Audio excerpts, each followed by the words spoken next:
Welcome to the world of treasure hunting mga kaibigan. At sa araw na ito ay meron tayong binisitang site somewhere in Bislig City.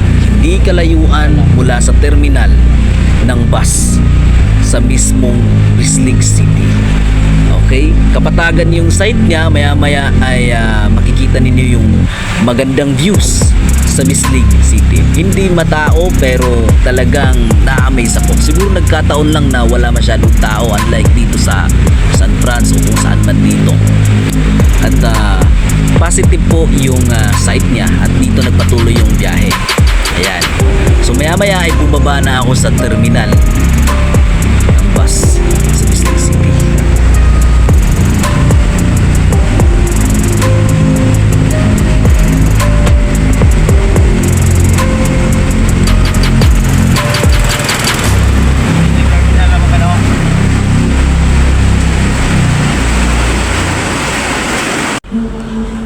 At dito'y pinuntahan na namin yung site na sinasabing marami daw marker. Pero linawin ko lang muna saglit, magkaiba po yung marker sa markings. Okay? So halimbawa, yung marker ay isang bato. So ngayon, yung marker na bato na malaki halimbawa ay mayroong nakapaloob na naka-engrave na sign. So yan po ang markings. So okay na ba? So ngayon dumako muna kami dun sa isa pang site ng ating ka-TH dyan na gusto ding magpa-decode sa kaniyang area. Talagang tinahak namin yung daan kahit mahirap at may nahagipak akong halaman. At anyway, yan yung butas na man-made para sa akin ha. Although marami namang butas yung bato, pero magkaiba po yung butas na gawa lang talaga ng nature kaysa naman dun sa man-made talaga na binuhusan posible ng mga chemicals nang sa ganun ay mabubutas at magiging forma siya ng isang water basin. Pwede rin ginawang altar. So based for my decoding, andyan mismo sa harapan niya. Ewan ko lang kung hindi pa nakuha, pero karamihan po diyan, hindi ko na lang na videohan yung iba. Pero may isa pang video na ayan po, yun yung nakunan. Tawag po diyan ay mga Sakerlut deposit. Mga Korean deposit po yan at may lalim na half meter at may habang eksaktong 1 meter. At nakaharap dyan sa sign din niya na nag-indicates ng drum deposit na naka-enclose mismo sa bato. Okay? So aking pinapaunawa sa kanila na pagkaganyan po ay nakuhanan na. Madalas ang nakakuha niyan ay mga Koreano. Meron din mga Pinoy, pero madalas talaga nung 1980s yung pinaka malakasan talagang panahon ng pag-retrieve ng mga items na mababaw nung 1980s talaga. At madalas nakakuha ay yung mga Koreano at Hapon, ang mga Amerikano,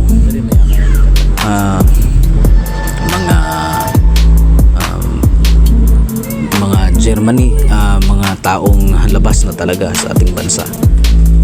Kaya makikita natin butas na lang karamihan talaga. So maraming mga rock formation na makikita natin na parang sign, pero yung iba diyan ay gawa lang talaga ng nature. So hindi po lahat ng mga nakikita natin ay gawin nating sign, pero maaari po din na yung mga likas na gawa talaga ng kalikasan ay pwede rin ginamit ng mga Japanese Imperial Army upang gawing marker. Kumbaga ginawang markings na din yung iba, dinagdagan lang. Halimbawa yung bato ay hugis linta or pagong o palaka. So either earthly branches or heavenly stem or natawag na Ganji marker ay pwede ring nature na talaga yan na formation at dinagdagan lang. So yung marker mismo na bato. So ayan po. Isingit ko lang ang video na ito na kung saan ay nakuha na ng 4 na piraso ng platinum. Hindi po gold bars ang nakuha dito, kundi platinum. So alam naman natin pagka platinum ay mas mahal pa talaga ang presyo. Pero mahirap ibenta. Unlike sa ginto na pwede namang pira-pirasuhin.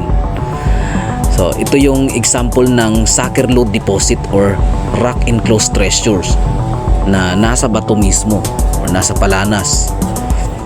Although marami namang mga ka-TH natin ang nakakuha ng sucker deposit, pero iba pa rin yung tayo talaga ang makaretrieve mga kaibigan. Kaya magsumikap tayo at huwag mawalan ng pag-asa dahil isa din ito sa mga nagpapatunay na totoo talaga ang mga hidden treasures or tinaguri ang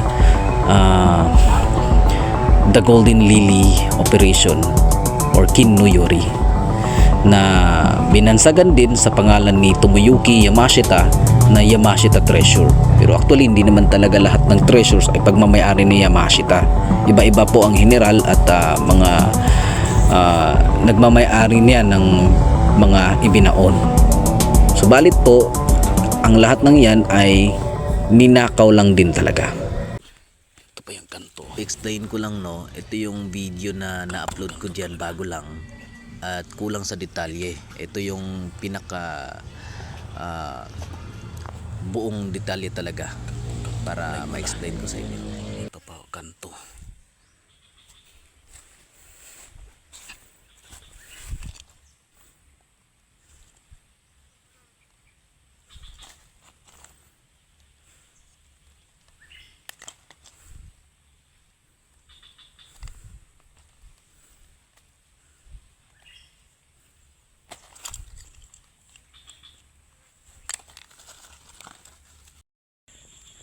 Mo din yung mga nakuha sa ilalong. Mo na gitumba Pila niya. mga isa kasako siguro ni. Ay, ana. Isa. Isa man kalir. Grabe. Hindi tambak lagi na dito. Naapa ni sa ilalom ba? Daghan pa ni. Pero di na siguro. Mo nang di kay lalom siguro kay gwapo mga tinambak to da si babaw. Hindi. Dili ningon lawom kay na may tubig. 16 feet siguro ni kalawom mo. 16 lagi. 16. Amo gani ang kuno. Pag-iskan po 16. 16 daw pag-iskan. Sa to padi kay ng lawom. Oo. Ang kuno yung papatibay na Tubig. bigay mo mga pundasyon. Balik-balik pundasyon. Eh siya magaguba. Gagmay kay haligi tanaw ra. Ulan ako. Kabot na. Lalo bato tong umo dito kay 5 na to. Pagkabot na mo kadiri. Kuana dayon. Kani ba? Utsor mo siguro re.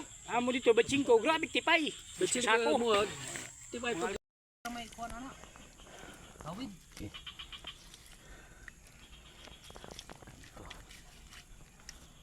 Ayos kaya. Wow. Kaya. Padto.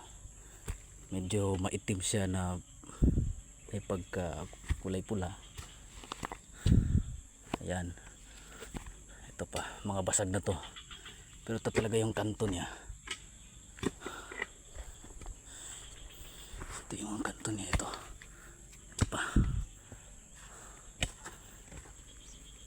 So, ayan. Lumang durian to. Century. Ito pa. Ayan. Ito. Medyo makapal siya. Ito isa. Ayan. Kulay pula.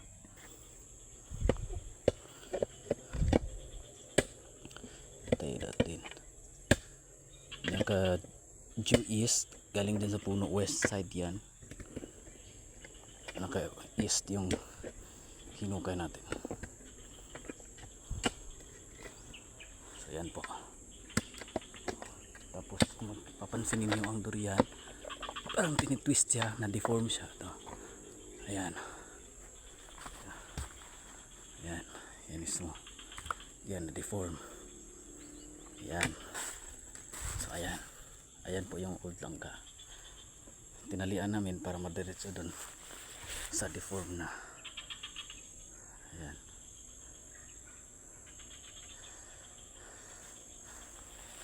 So yan po. So sarapan lang siya ng punong durian. Ayan.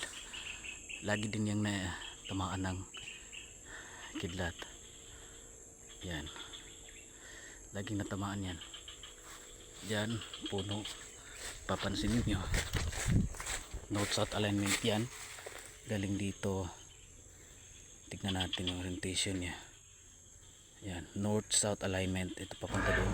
At ako'y pauwi na sa mga oras na ito mga kaibigan. Diyan yung hukay mismo. Maraming salamat sa inyong walang Maraming sawang salamat. suporta.